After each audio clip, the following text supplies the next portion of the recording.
नमस्कार दोस्तों, हमारे चैनल में आपका स्वागत है।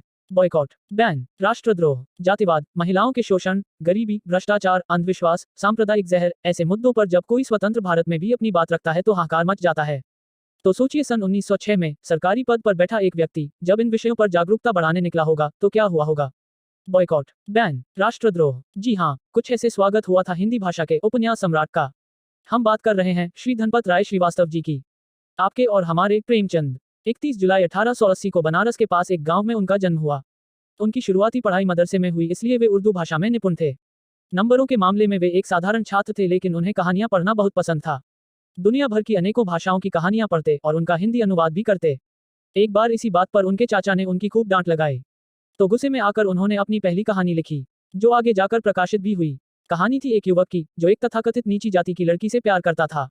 वो युवक और कोई नहीं, उनके चाचा ही थे।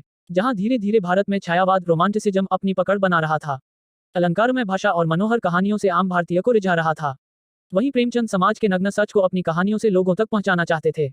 परिवार के अंदर होने वाली नोकझोंक से लेकर भारत के स्वतंत्रता संघर्ष तक हर विषय पर उन्होंने लिखा।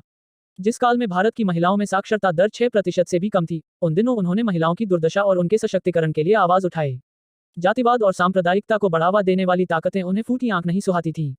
अपनी हर कहानी में वे 20वीं सदी के भारत को ज्यों का त्यों सामने रख देते थे। वर्ष 1921 में वे गोरखपुर की एक सभा में गांधी से मिले और असहयोग आंदोलन से प्रेरणा पाकर उन्होंने अपना सरकारी पद भी त्याग दिया।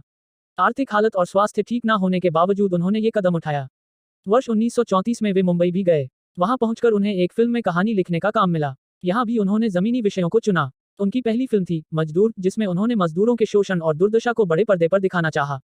फिल्म में एक छोटा सा किरदार अभिनीत भी किया, लेकिन एक अमीर उद्योगपति के दबाव में देश के एक बड़े हिस्से में फिल्म पर प्रतिबंध लगा दिया गया, और जिन राज्यों में फिल्म चली भी कुछ दिनों बाद वहां भी प्रतिबंध लग गया, क्योंकि फिल्म देखने के बाद मजदूरों ने अपने हितों के लिए विद्रोह शुरू कर दिया।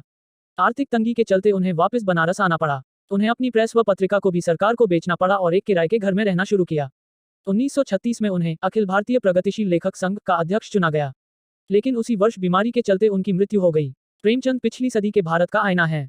तारांकन आज उनकी कहानियों की समीक्षा करते हुए विश्व के बड़े बड़े विद्वान उन्हें हिंदी भाषा के सबसे महान लेखकों में गिनते हैं।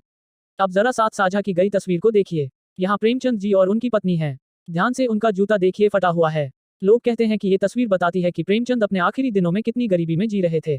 लेकिन महान व्यंगकर श्री हरिशंकर परसाई जी का कहना था, प्रेमचंद ने भारत के रूढ़िवादी समाज को इतनी लात मारी कि आखिर तक आते आते उनका जूता फट गया।